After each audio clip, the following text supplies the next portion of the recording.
Bagaimana langkah awal kita bisa mengadopsi energi terbarukan untuk usaha kita dimulai dari nol gitu.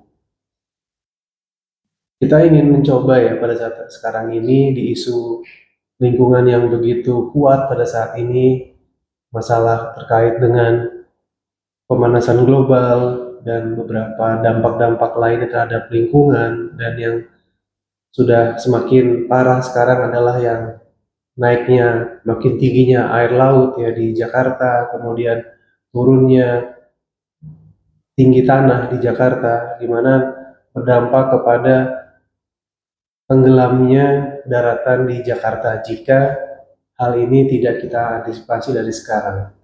Oleh karena itu, pentingnya energi terbarukan ini menjadi suatu hal yang harus kita lakukan. Gimana sih caranya? Kita bingung mungkin dari mana begitu ya, dan mungkin takut mahal dan ribet juga, merasa UMKM juga belum siap gitu ya. Nah, jadi tenang aja, kita akan membahas ini lebih detail lagi ke depannya. Nah, kenapa sih memang topik tentang energi terbarukan sekarang sangat-sangat relevan gitu? Karena memang kita melihat bahwa harga listrik dan energi itu akan terus naik ya, dan yang paling parahnya adalah merusak lingkungan yang sangat besar secara berkelanjutan. Nah, disinilah peran kita harus mulai memahami hal itu begitu. Dan pada saat sekarang ini pemerintah sudah mulai mendorong tentang bagaimana energi bersih dan transisi hijau. Dan juga konsumen dan partner kita itu sekarang sudah mulai banyak yang aware, banyak yang perhatian tentang bisnis yang ramah lingkungan. Jadi kita dalam berbisnis itu juga harus mulai mengedepankan penggunaan energi terbarukan atau yang ramah lingkungan. Dan kita sebagai UMKM itu juga harus efisiensi yang sangat tinggi ya, oleh karena itu kita harus melakukan ini secara cepat gitu. Dan energi terbarukan itu bukan masa depan, tapi kebutuhan kita saat ini. Apa itu energi terbarukan sebetulnya? Yang paling gampang adalah kita mendapati listrik dari solar panel, ya, solar panel dari cahaya matahari, di mana kita bisa memasang solar panel untuk bisa menampung ya energi listrik di sana begitu, dan bisa menggunakan listrik dari cahaya matahari. Kemudian ada listrik dari angin ya, yang ada di beberapa negara yang sudah melakukan gitu ya, seperti di Belanda. Ada yang dari air juga, ada yang limbah organik ya, biomasa, itu juga bisa, biogas ya, itu bisa dilakukan untuk membuat sebuah energi yang lain seperti gas untuk pembakaran ya, untuk memasak dan sebagainya. Nah, inilah yang harus kita mulai pikirkan. Memang kelihatannya di awal agak lumayan ribet gitu ya, tetapi kita harus lakukan ini secara bertahap dan berkelanjutan gitu. Nah, tantangannya apa sih untuk UMKM saat ini bisa menerapkan energi terbarukan? Ya, karena biaya listrik kan saat ini semakin tinggi. Nah, seandainya kita bisa melakukan diversifikasi ya, atau sedikit-sedikit ya, tadi misalkan menerapkan adanya kita menggunakan solar panel gitu ya, atau yang lainnya. Jadi kita bisa mulai menghemat listrik gitu. Nah, kemudian jika listrik mati, kadang-kadang kita sebagai pebisnis itu operasionalnya bisa terganggu gitu ya. Nah, ini juga menjadi tantangannya kita tersendiri gitu. Dan juga kita nggak tahu nih teknologi mana yang cocok, serta takut investasi awal di mahal mahal gitu ya awalnya ya. Jadi memang ini menjadi suatu hal tantangan bagi UMKM. Nah, di mana tantangan-tantangan ini energi terbarukan adalah merupakan solusinya, dan menjadi asal awal mula kita langkah yang tepat dan realistis untuk bisa menjawab tantangan-tantangan tersebut gitu. Nah, langkah pertama apa sih yang kita lakukan? Yaitu kita harus tahu dulu ya tentang bagaimana kita tujuannya mau apa. Nah, kemudian setelah kita tahu bahwa oh ya tujuan kita adalah mau hemat biaya listrik gitu. Nah, maka dari itu kita harus mulai berpikir apa nih yang bisa kita efisienkan dari penggunaan listrik. Apakah bisa mengganti atau sedikit lah menginstalasi gitu ya, tadi ya mungkin solar panel, apakah nanti bisa mengurangi biaya listrik dan nanti berapa biaya investasi yang dikeluarkan itu juga harus dihitung-hitung juga.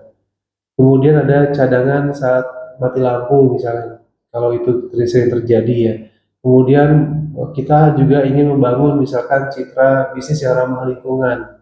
Nah, bisa ya itu jadi kita bisa menggunakan energi terbarukan untuk citra bisnis kita gitu. Nah, yang paling penting adalah jangan ikut-ikutan ya. Tujuannya harus jelas, teknologi harus tepat dan kita itu menggunakan ini adalah untuk kebutuhan kita gitu. Nah, yang kedua adalah audit energi sederhana ya, tidak perlu rumit-rumit ya, cukup misalkan mencatat tagihan listrik ya bulanan, kemudian kita langsung lakukan pendataan operasional kita apa saja, penggunaan listrik kita apa saja, nah nanti alat yang paling sering dipakai apa saja ya, kemudian jam operasional yang paling padat kapan, nah itu nanti bisa kita catatkan sehingga nanti bisa kita evaluasi mana yang bisa kita efisienkan dan mana yang bisa kita berikan energi terbarukan dan sebagainya. Yang contoh misalkan mesin menyala 8 jam per hari gitu ya, kemungkinan kebutuhannya adalah energi yang besar gitu. Nah, mungkin solar panel atau baterai kecil sudah sangat membantu gitu untuk bisa menjalankan mesin tersebut. Nah, itu kita bisa pikirkan gitu ya, dan kita bisa analisa seperti apa yang bisa kita mulai efisienkan dalam segi proses produksi kita. Kemudian yang ketiga adalah kita harus mulai dari skala kecil dulu ya. Yang paling penting adalah kita coba menganalisa dari lampu, kipas, ya charging ya. Kemudian ada alat-alat ringan dulu gitu ya. Nah itu yang kita harus coba analisa lah. Kalau mulai kurangi ya lampu bisa kita ganti dengan yang otomatis misalkan dan sebagainya. Kita harus hitung-hitung dengan baik gitu. Mulai kecil dulu ya, jangan dulu yang besar-besar ya. Jadi kita mulai itu yang kecil-kecil dulu, nanti kita asalkan konsisten, jadi kita bisa bertahap ke yang berikutnya. Nah, ini kita ada tips ya untuk memilih teknologi energi surya atau solar panel. Ya, biasanya cek dulu ya lokasi kita banyak sinar matahari ya tidak ya. Biasanya kalau di daerah-daerah Indonesia kebanyakan banyak ya sinar mataharinya, kemudian ingin hemat listrik gitu. Nah, juga apakah di tempat kita sering mati lampu? Nah, itu juga bisa kita pertimbangkan. Ya, itu jadi skala all UMKM bisa panelnya bisa di 300 500 ya kemudian untuk penerangan dan alat ringan gitu. Nah, kita juga bisa mikro hydro ya, ini juga bisa dilakukan, tapi installasinya juga lumayan agak ribet gitu ya. Ada juga biomasa, ya bisa dari sekam padi, kulit kopi, serbuk kayu gitu. Nah, terus kemudian juga teknologi berdasarkan budget UMKM. Jadi ini silakan teman-teman UMKM memilih ya. Kira-kira mau yang seperti apa yang budgetnya karena memang kita nggak bisa pungkiri bahwa energi terbarukan itu pasti membutuhkan suatu budget yang nggak sedikit. Tapi kita bisa investasi di awal, kemudian nanti kembaliannya adalah berupa efisiensi pengurangan biaya dari penggunaan listrik secara berkala. Gitu. Nah, inilah yang kita harus mulai ya. Jadi contohnya kita adalah UMKM warung kopi. Ya, tagih listriknya misalkan 700.000 sampai 800.000. Kemudian kita pasang solar panel gitu ya. Kita bisa menghemat 40 sampai 50% biaya listrik. Nah, jadi juga citra green cafe-nya juga semakin tinggi gitu. Nah, jadi kita bisa pertimbangkan hal tersebut dalam bisnis kita. Ya, efisiensinya tinggi, kenapa nggak kita pakai gitu. Kemudian kita harus mulai dari kecil dulu. Ya, kesimpulannya adalah kita tidak harus mahal, nggak harus ribet juga. Kita juga bisa mulai dari UMKM yang kecil. Ya, itu adalah energi terbarukan. Kemudian langkah efektifnya ya tadi tentukan tujuannya, audit energi sederhana, beli teknologi sesuai budget, dan mulai kecil dan konsisten. Dan terus secara berkala. Ya, jadi tidak perlu kita menunggu usaha yang besar untuk mulai energi terbarukan.